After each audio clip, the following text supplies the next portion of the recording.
What do you do when you're faced with science versus faith? You bet. When this confused student asked Cliffe about the conflict between science and faith, Cliffe gave a wise response that brought him clarity. Whenever I'm confronted by science versus faith in Christ, I'm a little embarrassed for the person. Why? There is absolutely no contradiction between science and faith in God, faith in Christ. Instead, if you study the growth of the majority of modern science, it is within the context of a biblical worldview that says the tree is not God, the tree is not part of God, the tree is part of the creation. You've been given a rational mind, and by you examining the tree carefully, you will begin to understand the process of nature. Now, what does contradict faith in Christ is a philosophy of science that says the following: unless you can scientifically prove it, it's not true. But that's obviously not science. All you got to do with that line of thinking that says, unless you can scientifically prove it, it's not true, is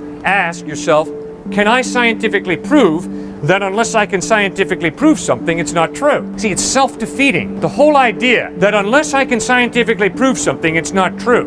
Really? Oh, fine. Then please scientifically prove to me that unless I can scientifically prove something, it's not true. You can't do it. It's self-defeating. It totally falls apart. So what is that statement? Unless you can scientifically prove it, it's not true. It's a philosophy. And obviously, it's a very sad philosophy because it's totally incorrect. Before I started out here today, a precious woman comes up and says, Cliffe, I don't believe in God, I believe in science. Now, I don't mean to be chipper, but I looked her in the face and said, really? Is your family life based on science? Oh, come on. Science is a wonderful branch of knowledge. I love science. I appreciate science. But holy smokes, friend, if you reduce your life to a scientific equation, you're going to be a very lonely, isolated person. If an atheist came up to you, Right. pretend I'm an atheist. Right now I'm saying God does not exist simply because evolution is not a theory but a fact. What would you do in this? You bet. You've got to ask yourself, what is evolution? And you got to divide it into two parts. Process, origin. Just remember those two words. Process, origin. Process, origin. I am totally open to evolution as a process, but I am not open to evolution as an origin. Why? Because evolution as an origin is not science.